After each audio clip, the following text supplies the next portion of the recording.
Mike and Sharon, I know we have talked about financial items in the past, but I'm really excited about our guest that's here with us today, Doug Myers. And I would consider Doug like a financial guru. I'm going to let him introduce himself. Doug, thank you for being with us. Would you share a little bit about yourself with our audience? Hi, thanks, Christina. Yeah, I'm the CEO of Game Nights Incorporated.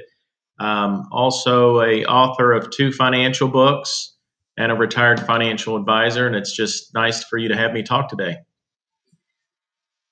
Sharon, do you want to kick this off? I know there's so much that we talk about in regards to budgets with wedding planning, but financial, when you're going into married life, is something that is going to set you up for your future.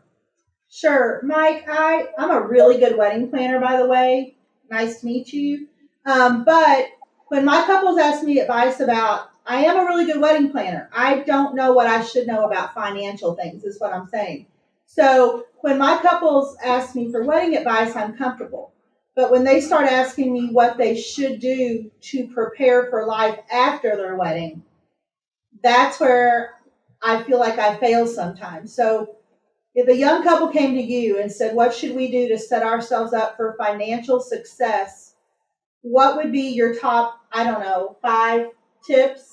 Wow, Sharon just comes out of the box with a great question, right, Mike? She did. Well, I mean, it happens all the time. They think that since I can plan their wedding, I can plan their future, but I can't. Well, Doug, I'm sure you've got plenty of answers for that. So where do you want to start? I think the first thing that you should start with is making sure that you and your partner are on the same page. Everybody has great ideas, and it's not to say that one's wrong or one's right, but really it comes down to a couple making big decisions together, and being on the same page makes that marriage so much stronger. And some of the things that you have to really decide on is, the wedding is a very big expense, and a lot of people believe in just going at it and using credit cards to pay for it. So my biggest thing for people that are getting married is don't rush the marriage. You love each other already. It's going to happen, but really plan and maybe budget and save the money so you can do it right. But don't go into that big financial gap right at the beginning, because it's a big hole, and we call it a money pit, but it's a credit card debt hole, and a lot of couples get into it early. And the problem with that is a credit card problem is extremely difficult for even older adults to get out of. So, two brand new people getting married, being young in their careers, the last thing they want to do is be fighting over the credit card, because it's a huge hole to get into. You also want to make sure that you understand debt versus no debt. A lot of people will have a conception that you got to use your money to make money, but there's also this thing called stress that goes with it. And some people believe in racking up debt to do bigger things with, to make better financial decisions with. But some people believe that they would rather try to go debt free and not collect a lot of debt. So if your partner sees it the opposite way that you do, sometimes that can cause a lot of arguments, a lot of fighting, a lot of stress, and it's something that will carry with you for a very long time, and it'll put a lot of strain on that marriage. Doug, Um, if I could say something here, you had sure. mentioned this to me when we talked before recording this episode. Would you share about your analogy in regards to being on the same page? Yeah, a lot of people don't realize that being on the same page is such an important thing in your life. They think about how attracted they are to the person, what their religious beliefs are. I like to compare being on the same page financially is like being in the same page in the bedroom. If you're not on the same page in the bedroom, it's not good for your relationship. If you're not on the same page from a financial standpoint, it's not going to be good for your relationship either. So those things have to be taken very seriously, because one of the number one reasons people get a divorce is because of finances.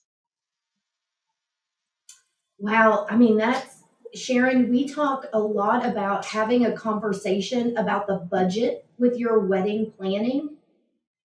And I hear some of the same sentiments in what he's saying about that communication piece. Absolutely. That's what I take from what he's saying is that communication is so important. And I know a lot of the couples that I've met with along the way, they don't talk about these things till after they're married. And maybe even till an issue comes up or Yeah. a major event happens that they're forced to talk about it. So let me ask you, Doug. For a newly engaged couple that just got married,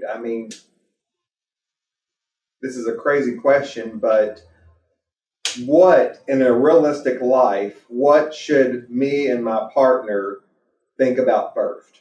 Purchasing a home, saving money, putting money back weekly. Where do they begin? Well, I think they begin before you get married. You don't want to start the race right on the I do's. You want to make sure that you're on target with each other a long time, months, maybe even years before you get married. A lot of engagements only last 5 or 6 months before they're married.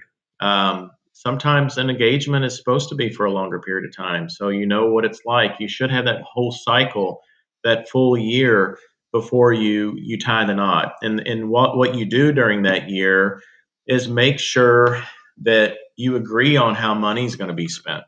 Um, what is a good way to spend money and what is a horrible way to spend money. Um, one might think, hey, I love going to the movies and it's very important to me. I like to go out and carry out dinner. I don't like to cook.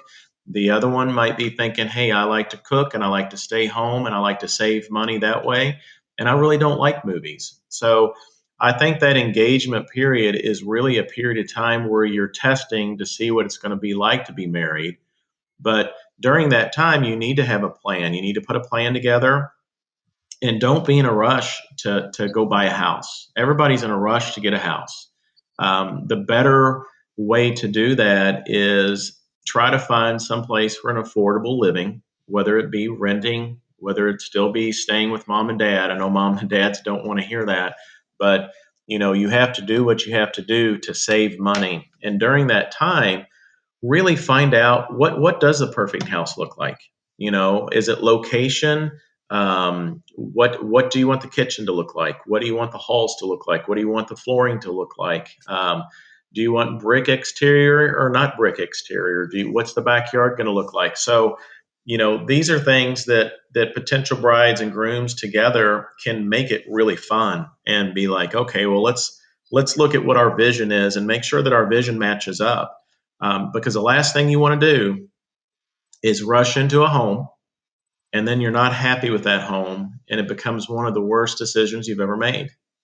And most people, once they get into their first home, they think about what they want their second home to be like. So they're never really truly happy. They're always thinking about what's the next one going to look like. So what I would say is put a plan together, make sure you're spending money and spending money on the right things, making sure you're on the same page on what you're going to spend the money on, but also really digging into what that house is going to look like and where it's going to be located at, because I think people rush into it. Those are really good points because you're building a life together. I mean, that's exactly what you're doing. I just feel like that. I'll be honest with you. My wife and I have been married for almost 34 years, and when we got married, we did not think about saving money. We did not think about investing money or anything like that. Mm-hmm. And I'm trying to come out. I guess I'm trying to find an answer that for an engaged couple that's listening to this podcast. What should be the first thing we should do? Think about investing money, or how do we go about doing that? Well, most people at this stage in their lives don't have any money to save anyway. They're Right. usually extremely tight, so they don't have a lot of investments. The first thing that they should do, though, is figure out a way to start saving or later. They had the time value of money on their hands. Most individuals don't start saving money until they're about 32 or 33 years old. Um, the average typical time frame for a retirement is about 30 to 35 years. And that's why when you start at age 32, people start to talk about retiring from 62 to 67 because that's 30 to 35 years. If you start to think about this at 21, with 30 years, you're starting to think about retirement at 51. So the time value of money is very important because you got to let your money work for you. You can't work for your money your entire life. You got to let the hard part go on the money that you save because it will work for you. It'll start to work hard for you. Um, and Such a power- that's how people can retire early if they're really diligent in it.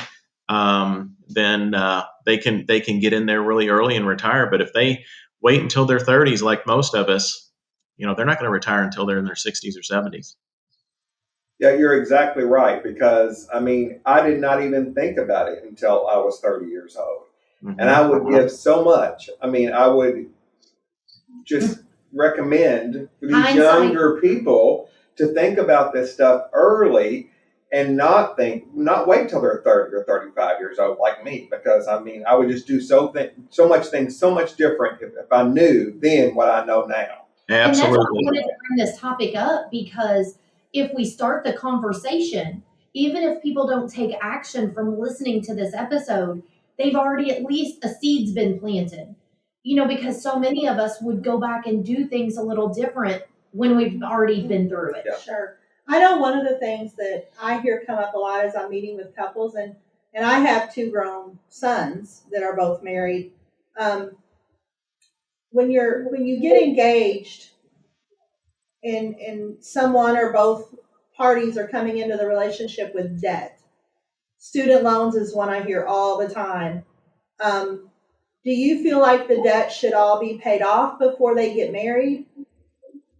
No, I mean, I think that would almost be impossible unless mom and dad want to pay it off. I think really the marriage shouldn't be decided on the finances as far as how much do we have to pay off before we get married. I think the decision has to be made is, are we on the same page and do we have a plan in place? And as long as you have a plan in place to pay that debt off, and that debt might take decades. It might take 5 years. It might take 10 years. It might take 15. But that's the same thing as when you buy a house. House typically takes 30 years to pay off. So I don't think that should defer a marriage just because you have the debt. I think what that should do is, if you've got that debt, it's a bigger emergency to have a plan and sit down and really go through it and make sure you're not missing anything. And I think that's why finding a good financial advisor that works with younger couples is very important, because when you're trying to put that plan together by yourself, you're going to forget a lot of things.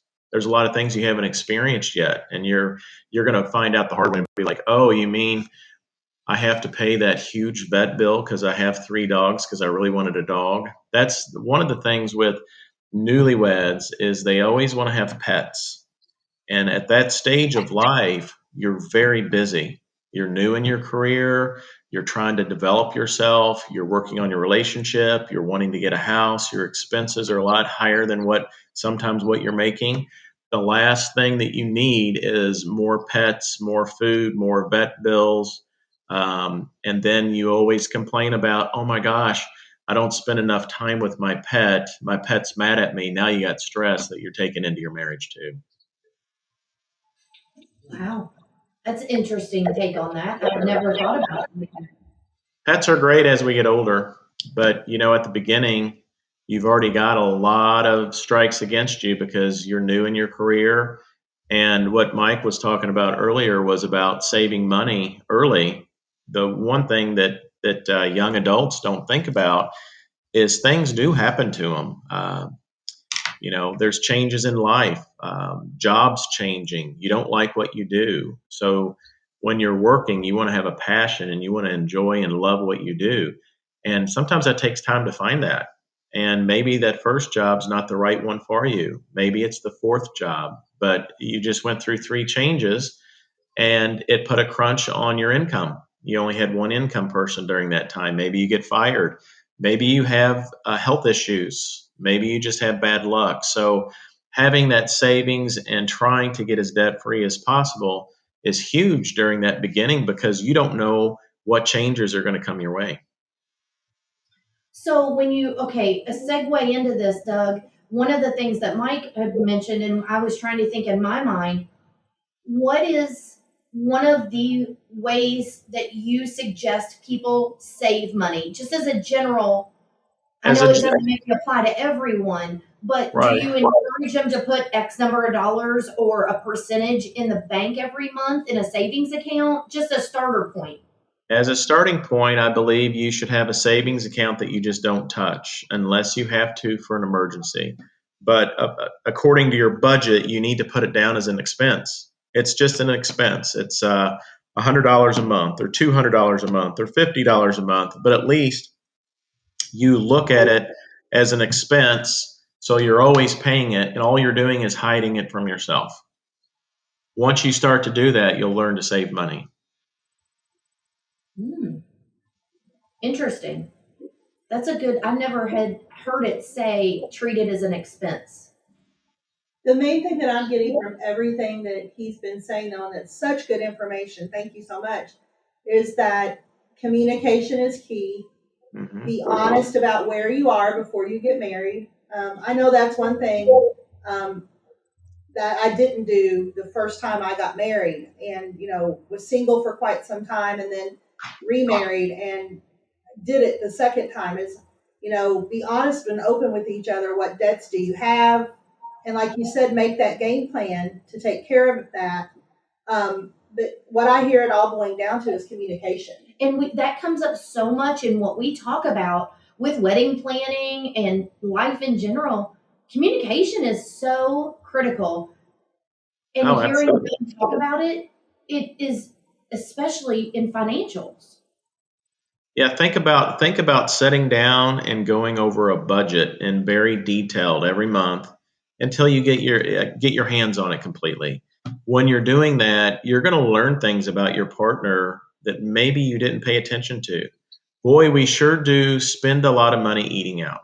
Boy, we sure do spend a lot of money on shoes. Boy, we sure do spend a lot of money on alcohol. Where is that coming from? Do we see a potential problem right here at the beginning?